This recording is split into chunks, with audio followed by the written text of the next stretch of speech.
नमस्कार दोस्तों, स्वागत है एक बार फिर से आपका आपके अपने चैनल ज्योतिषी उपाय में। आज का जो ये वीडियो है ये मार्च के महीने में पड़ने वाले पुष्य नक्षत्र या हम कहें रवि पुष्य नक्षत्र, क्योंकि ये रविवार के दिन पड़ रहा है, साथ में और भी विशेष तिथियां इसके साथ सम्मिलित हो रही हैं। तो आज का जो ये वीडियो है ये रवि पुष्य नक्षत्र से संबंधित है। आपको कौन से उपाय करना है, कैसे करना है, क्या करना है। इस बार पुष्य नक्षत्र की जो तिथि रहेगी वो 2 दिन रहेगी, रविवार और सोमवार। रविवार से प्रारंभ हो रही है।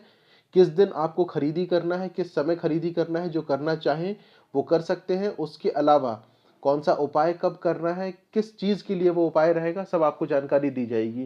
जिस प्रकार से दिवाली पुष्य नक्षत्र होता है, गुरु पुष्य नक्षत्र होता है, उसी प्रकार से रवि पुष्य नक्षत्र भी होता है। सभी पुष्य नक्षत्रों में रवि पुष्य नक्षत्र को सबसे ज़्यादा शुभ माना जाता है। और ख़ास तौर पर जो लोग सोने चांदी की खरीदी करना चाहते हैं, अपने घर के लिए कोई भी सामान खरीदना चाहते हैं, उनके लिए सर्वश्रेष्ठ मुहूर्त होता है रवि पुष्य नक्षत्र का। ऐसा कहा जाता है, ऐसी मान्यता भी है कि जो हम कार्य शुभ नक्षत्र में करते हैं वो हमें कई गुना बढ़ करके परिणाम देते हैं। आप कोई अच्छा काम अच्छे नक्षत्र अच्छे समय पर करिए, उसका कई गुना बढ़ करके परिणाम आपको मिलेगा। उन्हीं में से रवि पुष्य नक्षत्र भी एक होता है। पहले आपको बता देते हैं कि रवि पुष्य नक्षत्र कब प्रारंभ होने वाला है। 13 मार्च रविवार का दिन शुक्ल पक्ष की भी तिथि रहेगी। शुक्ल पक्ष होने के कारण से ये और महत्वपूर्ण हो जाता है, क्योंकि बहुत से ऐसे उपाय होते हैं हमारे जीवन में जो हम शुक्ल पक्ष में कर सकते हैं लेकिन कृष्ण पक्ष में नहीं कर सकते हैं। तो 13 तारीख 13 मार्च पुष्य नक्षत्र प्रारंभ होगा रात को 8:06 से और समाप्त होगा 14 तारीख यानी कि 14 मार्च सोमवार रात को 10:08 पे समाप्त होगा। इसके साथ ही साथ एकादशी की तिथि भी रहेगी। 13 तारीख रविवार प्रारंभ होने वाली है एकादशी सुबह 10:21 पर और समाप्त होगी 14 तारीख सोमवार दोपहर 12:05 पे। कैलेंडर के हिसाब से अगर हम देखें तो उदय तिथि के हिसाब से एकादशी माना जाता है। कैलेंडर में सोमवार की एकादशी की तिथि दी हुई है, लेकिन एकादशी जो है वो रविवार 10:21 सुबह से प्रारंभ हो जाएगी।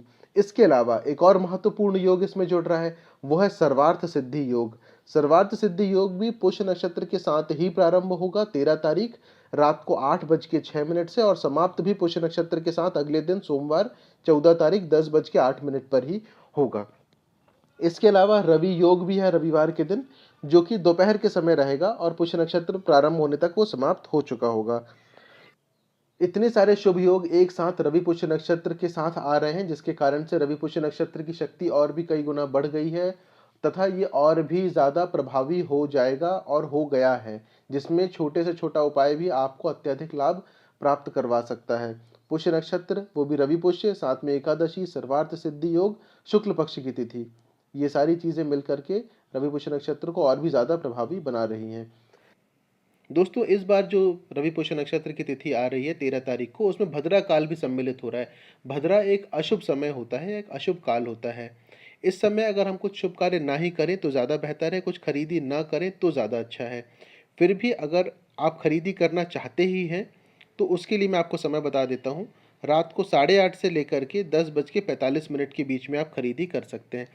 जो उपाय या पूजा आपको आगे बताने वाले हैं वो आप भद्रा काल में कर सकते हैं, उसमें कोई परेशानी नहीं है। 13 तारीख को जो पुष्य नक्षत्र या रवि पुष्य नक्षत्र है उसमें उपाय करने का जो सबसे अच्छा समय है, सर्वश्रेष्ठ समय, वो रहेगा रात को 8:30 से लेकर के 9:19 तक के।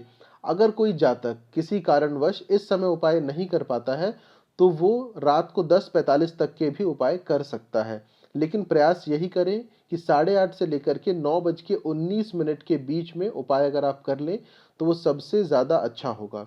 उपाय करने के लिए आपको स्नान करके स्वच्छ कपड़े पहन करके अपने पूजा स्थान में आकर के बैठना है, उत्तर दिशा की ओर मुख करके। अपने पूजा स्थान में आपको एक गाय के घी का दिया प्रज्वलित करना है। अगर गाय का घी नहीं है तो आप किसी भी तेल का दिया प्रज्वलित कर सकते हैं। दिया प्रज्वलित करने के बाद आपके स्क्रीन पे जो भगवान विष्णु का मंत्र अभी दिखाया जा रहा है उस मंत्र का आप 21 बार जाप करें। विष्णु जी का मंत्र इसीलिए क्योंकि एकादशी की तिथि लग गई है। एकादशी भगवान विष्णु को समर्पित होता है। और अगर हम धन संबंधी कोई उपाय कर रहे हैं, अपने घर की सुख शांति संबंधी कोई उपाय कर रहे हैं, उसमें माँ लक्ष्मी से पहले अगर हम भगवान विष्णु की पूजा करें तो वो हमारी पूजा सफल निश्चित तौर पर होती है, उसका फल हमें कई गुना बढ़ करके मिलता है। तो पहले आप भगवान विष्णु का जो मंत्र आपके स्क्रीन पे दिखाया जा रहा है उसका 21 बार जाप करें। उसके बाद माँ लक्ष्मी का जो मंत्र आपके स्क्रीन पे दिखाया जा रहा है उसका आप 108 बार जाप करें वहीं बैठ करके। आसन का प्रयोग अवश्य करें, बिना आसन का कभी भी आप जमीन पर बैठ करके कोई मंत्र जाप ना करें। अगर हो सके तो गुलाब के फूल माँ लक्ष्मी को अर्पित करें तथा लक्ष्मी स्तव का 5 बार पाठ अवश्य करें। ध्यान रखिएगा, लक्ष्मी स्तव का पाठ करना है 5 बार। सबसे पहले भगवान विष्णु का मंत्र जाप है, उसके बाद माँ लक्ष्मी का मंत्र जाप है 1 माला, उसके बाद है 5 बार लक्ष्मी स्तव। ये आपको करना है। जब ये हो जाए तो अपनी शक्ति अनुसार आप माँ लक्ष्मी को प्रसाद रूप में दूध से बनी हुई मिठाई, खीर, शक्कर के दाने, कुछ नहीं है तो शक्कर के दाने ही आप माँ लक्ष्मी को अपनी ओर से अर्पित करें तथा माँ से आपका प्रसाद स्वीकार करने के लिए प्रार्थना करें। उसके बाद कुछ अक्षत के दाने हाथ में ले लें, ऐसे चावल के दाने जो टूटे हुए ना हो, जो बिल्कुल सैगे हों या साबुत हों। उन्हें अपने हाथ में लेकर के मुट्ठी में बांध के आप अपने द्वारा जो आपने पूजा किया है उसमें किसी भी प्रकार की कमी या गलती अगर हो गई हो या कमी रह गई हो तो उसके लिए क्षमा प्रार्थना करें और भगवान से उन अक्षत के दानों से अपनी कमी को पूरा करने या समझने के लिए प्रार्थना करते हुए वो चावल के दाने उन्हें अर्पित करते। चावल के दाने वहीं सामने एक कटोरे में रख करके आप कटोरे में छोड़ सकते हैं या रख सकते हैं। रात भर उसे वहीं रहने दें। दूसरे दिन सुबह उसे आप अपने किसी भी फूल के जो गमले होते हैं या जो पौधे होते हैं उन गमलों में छोड़ दें या फिर वहीं डाल दें ले जा करके। उसके बाद आपकी जो भी इच्छा है, जो आप अपने जीवन में लाना चाहते हैं या जिस चीज़ की आपकी मनोकामना है वो पूरा करने के लिए आप भगवान विष्णु और माँ लक्ष्मी से प्रार्थना करें। ये जो था ये छोटा सा उपाय था जो कि आपको रवि पुष्य नक्षत्र के दिन करना है। ये उपाय बहुत छोटा लगता ज़रूर है लेकिन है बहुत ही प्रभावी, और वो भी अगर ऐसे समय या ऐसे दिन किया जाए जो कि अपने आप में ही बहुत सिद्ध है तो प्रभाव निश्चित तौर पर कई गुना बढ़कर ही मिलता है। इसके अलावा रवि पुष्य नक्षत्र जो रहता है, हत्था जोड़ी की स्थापना, सियार श्रृंगी की स्थापना, ये सब चीज़ों के लिए भी किया जाता है। बहुत सारी तांत्रिकी क्रियाएं भी होती है, वो हालांकि एक अलग ही विषय है। तो ये सब चीज़ों के लिए भी किया जाता है। हत्था जोड़ी हो गया, सियार श्रृंगी हो गए, इन सब की जो स्थापना रहती है ये किसी जानकार व्यक्ति के नेतृत्व में ही किया जाता है जिससे कि अधिक और सही लाभ या फल की प्राप्ति हो सके। ये तो था दोस्तों रविवार का उपाय जो कि आपको रवि पुष्य नक्षत्र के दिन करना है। इसके अलावा अब हम चलते हैं सोमवार यानी कि 14 तारीख, क्योंकि पुष्य नक्षत्र की तिथि सोमवार को भी है तो आपको उस दिन क्या उपाय करना है। उपाय बताने से पहले मैं चाहूँगा कि आप चैनल को सब्सक्राइब जरूर कर लें, बेल आइकन जरूर दबा लें, जिससे कि इस चैनल में अपलोड किए जाने वाले किसी भी उपाय की जानकारी सबसे पहले आप तक पहुँचे और आप किसी उपाय से वंचित ना रहें, तथा पुराने उपायों को भी आप आसानी से जा करके देख पाएंगे, ढूंढ पाएंगे। सब्सक्राइब कर लिया हो तो धन्यवाद। अब चलते हैं सोमवार के उपाय की तरफ।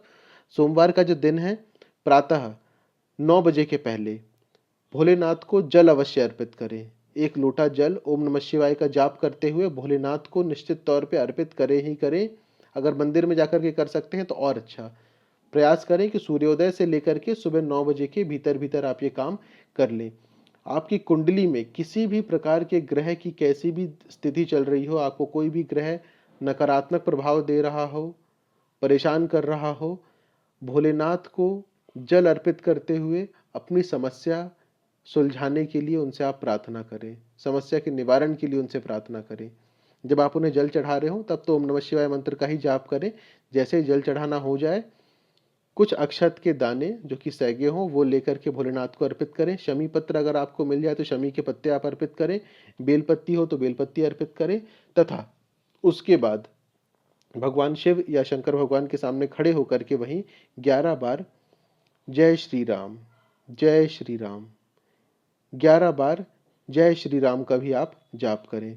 उसके बाद जो भी आपकी समस्या या जो आपकी परेशानी आपको लग रहा है वो आप बोलें। अगर आपने अपनी कुंडली का विश्लेषण कभी कराया हुआ है और आपको पता है कि आपकी कुंडली में कौन से ग्रह आपको परेशान कर रहे हैं या समस्या दे रहे हैं, उन ग्रहों की शांति के लिए, उन ग्रहों से बचने के लिए, उनसे रक्षा करने के लिए आप भोलेनाथ से प्रार्थना कर सकते हैं। छोटा सा उपाय था सोमवार के दिन, ये आप सुबह सुबह कर सकते हैं। अब चलते हैं शाम का जो उपाय। आप शाम को भद्रा काल नहीं है, शाम का जो उपाय रहेगा वो आपको 6:20 से 7:50 के बीच में करना है। सोमवार का दिन है, चंद्रदेव से संबंधित है, इसलिए उपाय भी चंद्रदेव से ही संबंधित होगा। चंद्रदेव मन के कारक होते हैं, माता के कारक होते हैं, और भी बहुत सारी चीज़ें होती है जिसके कारक चंद्रदेव होते हैं। चंद्र अगर अच्छा है तो बहुत सारी चीज़ें हमारे जीवन में अच्छी हो जाती हैं। साथ ही साथ जो मैं उपाय आपको बताने वाला हूँ, इससे आपके घर में अगर कोई नकारात्मक ऊर्जा है तो वो भी आपके घर से दूर चली जाएगी। बनते हुए कार्य अगर बिगड़ जाते हैं, रुक जाते हैं, अटक जाते हैं, तो वो समस्या भी इसके बाद धीरे धीरे सुलझनी शुरू हो जाएगी। जो आपको बताया समय है, उस समय पर आप अपने पूजा स्थान में आइए, एक घी का दिया या तेल का दिया प्रज्वलित करिए। उसके बाद देसी कपूर, 2 देसी कपूर के टुकड़े आप ले लीजिए। अगर देसी कपूर नहीं मिल रहा है तो आप सामान्यतः जो भी कपूर आपके पास उपलब्ध हो वो आप रख सकते हैं। वैसे देसी कपूर ज़्यादा प्रभावी होता है इन सब चीज़ों में। तो 2 देसी कपूर के टुकड़े ले लीजिए, उसे भगवान शंकर के सामने रख दीजिए और जो चंद्रदेव का मंत्र आपके स्क्रीन पे अभी दिखाया जा रहा है, उस मंत्र का आप एक माला यानी कि 108 बार जाप करिए। मंत्र कुछ इस प्रकार से है, ओम सोम सोमाय नमः, ओम सोम सोमाय नमः। इस मंत्र का आप 108 बार जाप करिए। जाप करने के बाद जो कपूर के टुकड़े आपने रखे हुए हैं अपने पूजा स्थान में, उन टुकड़ों को उठा लीजिए अपने हाथ में, अपनी मुट्ठी में, और जो भी आपकी समस्या है, ध्यान रखिएगा कि केवल समस्या ही बोलना है, कोई इच्छा बिल्कुल भी नहीं बोलना है। जो भी आपकी समस्या है उस समस्या को आप बोल दीजिए। कपूर को अपने हाथ में पकड़ के भावना कुछ इस प्रकार से होनी चाहिए कि जो भी आपकी समस्या है वो आप उस कपूर को ही दे रहे हैं। उसके बाद फिर उस कपूर के, जब आप अपनी सारी समस्याएं उसे बोल चुके होंगे, तो फिर एक कटोरे में उस कपूर को रख करके, मतलब जो दोनों टुकड़े हैं रख करके उसे वहीं जला दीजिए। जलाने के बाद जो कपूर का जो धुआं है वो आप अपने घर में दे दीजिए। अपने घर के हर कोने में खास तौर पर आप कपूर के धुएं को दीजिए। बस ध्यान रहे कि जो आपका जो लैट्रिन बाथरूम जो होता है वहाँ पर बस आपको ये धुआं नहीं देना है। उसके अलावा आप अपने घर में हर जगह इस धुएं को दे सकते हैं। जैसे जैसे ये धुआं आपके घर में फैलने लगेगा, वैसे वैसे जो भी नकारात्मकता आपके घर में थी वो धीरे धीरे कम होने लगेंगी। आपको मानसिक तौर पे एक शांति का अनुभव निश्चित तौर पे होने ही लगेगा। दोस्तों, इसके अलावा हमारे जो कर्म होते हैं वो भी हमारे जीवन में कहीं ना कहीं हमारे आड़े आते हैं। या तो हमको वो मदद करेंगे या तो वो हमारा नुकसान करेंगे। इसलिए हमेशा कर्मों पर ध्यान दें, कर्म हमेशा अच्छे रखें, कभी किसी का नुकसान करने का विचार अपने मन में ना लेकर के आए, कभी किसी का नुकसान ना करें। जितना हो सके दूसरों के लिए अच्छा करने की कृपा की कोशिश करें। भगवान आपको कहीं ना कहीं उससे कई गुना बढ़ करके ही अच्छा फल देंगे निश्चित तौर पे। आपकी अपनी कुंडली संबंधी कोई विशेष उपाय अगर चाहिए हो तो व्हाट्सएप नंबर पर संपर्क कर सकते हैं। पहले आपको रजिस्ट्रेशन कराना होता है, उसके बाद आपका एक टाइम स्लॉट दिया जाता है। उस समय पर आपको कुंडली आपकी जो है उसका उपाय या विश्लेषण करके बता दिया जाता है। इस उपाय को दोस्तों ज़्यादा से ज़्यादा लोगों के साथ शेयर ज़रूर करें, व्हाट्सएप के माध्यम से, फेसबुक के माध्यम से, जिस भी माध्यम से आप चाहें, ताकि हर किसी के पास ये छोटी सी जानकारी, एक बहुत ही सरल लेकिन बहुत ही सटीक उपाय है जो कि पहुंच सके। कई बार ऐसा होता है जानकारी के अभाव में लोग भटकते रहते हैं, परेशान होते हैं और दूसरे उसका गलत फ़ायदा उठाते हैं। इसीलिए अगर हो सके तो हर किसी तक इस जानकारी को पहुंचाइए ताकि हर कोई इससे लाभान्वित हो सके। जब दूसरा इससे लाभान्वित होगा आपके द्वारा शेयर किए गए उपाय से या वीडियो से, तो पुण्य के भागी आप भी कहीं ना कहीं बनेंगे। चैनल को सब्सक्राइब ज़रूर कर लीजिएगा, बेल आइकन ज़रूर दबा लें। जल्द ही दूसरे उपाय के साथ फिर उपस्थित होंगे। धन्यवाद।